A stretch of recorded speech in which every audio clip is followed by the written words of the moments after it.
all kinds of stuff.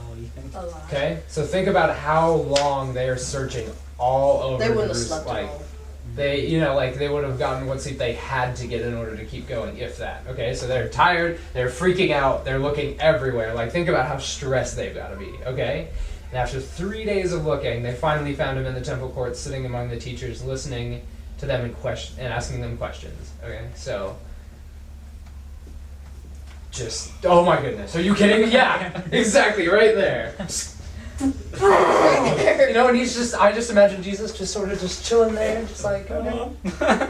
Just like talking with them, and all of a sudden mom and dad, oh hey mom and dad. So anyway, we were talking about, so the Trinity, no. So that's the mom right there. So just, with your parents storming into the temple, okay? Why did you tarry? Why did you tarry behind? Okay. My words. And everyone who heard him was amazed at his understanding and answers. So like that verse real fast, like the fact that he is listening to these teachers and asking them questions. Like when you ask someone a question about something, what does that usually mean about you and That you whatever don't know subject? something. You don't know as much as they do. Well, you don't know as much as they do, You're but what happens if you're interested. asking questions? What? You're interested. Curiosity. You're interested, and if you can ask good questions, that means You're really you know what you're talking about, right? You know, like, wait, one sec, let me consider this with you. It's not like, what is football? It's like, well, if a guy catches it in the end zone and then pitches it back, but then his friend runs it out, but then they pitch it back, and then you like actually know what you're talking about. So everyone's amazed because they're like, this kid is like asking, because back in this culture, you didn't ask questions. You just got told, here's what you say, you recite it. You turn around to the kids that are a year younger than you behind you recite it to them, they recite it, you just get told. There's no questioning in this culture. So him asking questions is like him proving I know stuff, okay? And then when his parents saw them, okay, this is the fun freak out moment. When his parents saw them, they were astonished. His mother said to him, "Son, why have you treated us like this? Your father and I have been anxiously searching for you!" Like she's freaking out! Oh my god! I just spent 5 days not sleeping, freaking out. I didn't know where you were. I didn't know if you were okay. I didn't know if you were dead. Like meltdown, just freaking out, okay? Freak out. Puddle on the floor there. I know. All on the floor. Okay, but wait, what was that thing we pinned earlier? This was really important because he's how old? 12. He's almost to 12. his bar mitzvah. Okay, almost to his bar mitzvah. And so usually what happened is when you went to Jerusalem, where all the teachers are, okay, let's think about this. If you only have a day to study for a test, what are you going to do? Study. If you only have a year left to study for the exam of your life, because if he blows this exam with the Pharisees, like all the Jewish boys would get a chance to like talk to the Pharisees and prove that they knew what they knew at 13. And if a Pharisee liked them, sort of like, football, like scouting someone, they'd be like, yeah, I want you on my team. You come learn from me. You get to grow up, be a Pharisee, be like one of the higher people in our culture. Okay, but if you blow it, that's it. Game over. You go home with your family, you continue doing your dad's trade. That's your life. So your chance at stardom or, mediocre life. You've only got a year left to study. This is your chance to be in Jerusalem and hear from these guys, okay? So Jesus is saying, like, here's what he says. He says, why were you searching for me? Didn't you know I had to be in my Father's house? Like a lot of people are like, he's being all philosophical and saying, like, didn't you know that I'm God's son and I needed to stay? No. He's saying, parents, I have a year left to study. What else was where else would you think I would be? Like, I'm going to be here studying, Like, I just imagine Jesus just, Mom, Dad, you've got to be kidding me. Modern day. I mean, like, a great example for this is, like, if you go to, like, let's say you go to the mall, okay? And you as a kid go to the video game store because your parents said, if you are good this week, we'll take you to the mall, take you to the video game store, you get to play video games, okay? And then after, like, a while, like, your parents come busting in the video game store, they're like, oh my goodness, we've been looking for you for 2 hours, and how could you do this to us? And you're sitting there thinking, dude, where else was I gonna be? That's why we came here. You dropped me off. We came here, yeah, you put me, like, you've got to be kidding me, And so, like, Jesus is right here in this circumstance, okay? The whole talking about being right thing. But they did not understand what he was saying to them. Which, for the record, I'm confused on that verse, and that's where people, think he's being all whatever. But how do you not understand him? That's why we came here. But then this is the part that's really important. Someone read verse 51 for me. Then he went down to Nazareth, but them and was obedient to them. Whoa. What was that word right there? Obedient? he just totally got the like over his parents, like, you guys are just dorks, what is wrong with you? And yet it says Jesus did what? Was obedient to them. Was obedient to them. How many of you guys just like always want to be obedient to your parents and you're just like, yeah, mom and dad, I'll do that for you, like with a smile on my face and like a skip in my step? No. I want to. I don't though. Okay. You know, so like this is the example, you know, like we always talk about how Jesus was the example. So like being obedient to our parents, even when he like had every, you know, like he had his chance to, you know, like, I'm right, you guys are wrong, suckers, but he was obedient to them.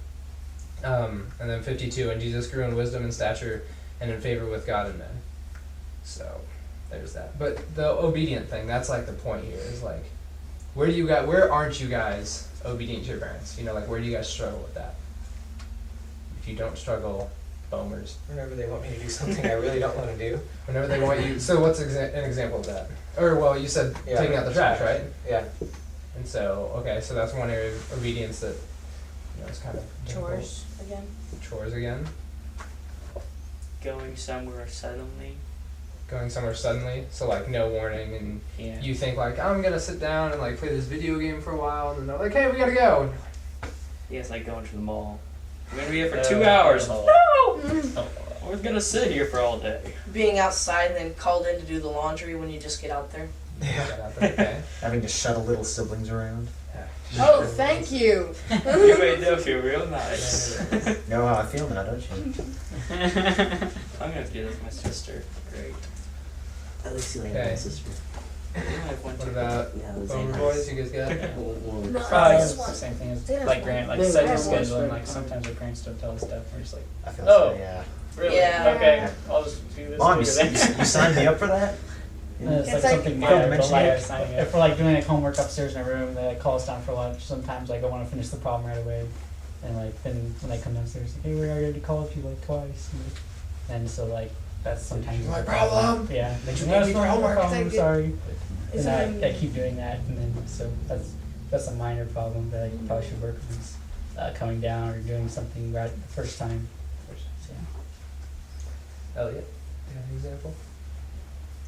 Mr. Perfect over here. Mr. Whoa! Let us learn from Elliot. I mean, if you get sorry. That makes me sad. If you can't think of anything, that's fine. Yeah, right. Go to mine. It's Zach, like when you his got parents wanted to shine his halo. anything? Yeah, okay. That's a I problem. shined right it this there. morning, Mom. Just shave a little ring around your head. Yeah. Zach, you got anything? What's the question? Obedient, like, is there something that you're not usually very obedient to your parents in, or anything you think you could improve on being obedient to them? Delayed disobedience? Hmm? Delayed obedience? Delayed, so the whole idea of Yeah. not doing it right when you're asked to, and sort of having that heart behind it. Mhm. Okay, good deal. Well, okay, so this week, my sort of way for us to accomplish being better at that this week is I brought some rubber bands. So I'm gonna give you each a rubber band, and they just pass them around. And rubber bands. So this week, what we're gonna do is we're gonna wear our rubber bands all week, okay? And so you guys each sort of told all of us something that you're gonna sort of try to work on. Delayed disobedience, stuff like that.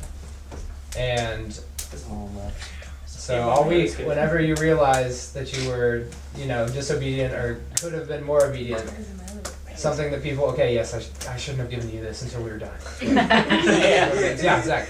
Bad thinking. Do you need one more? Never Okay. got around to me. There's more. Wow. There you go. Okay, stop snapping for right now. You're not being disobedient. Well, now you're being disobedient, so you can all snap yourself once. Ready? 1, 2, 3, go.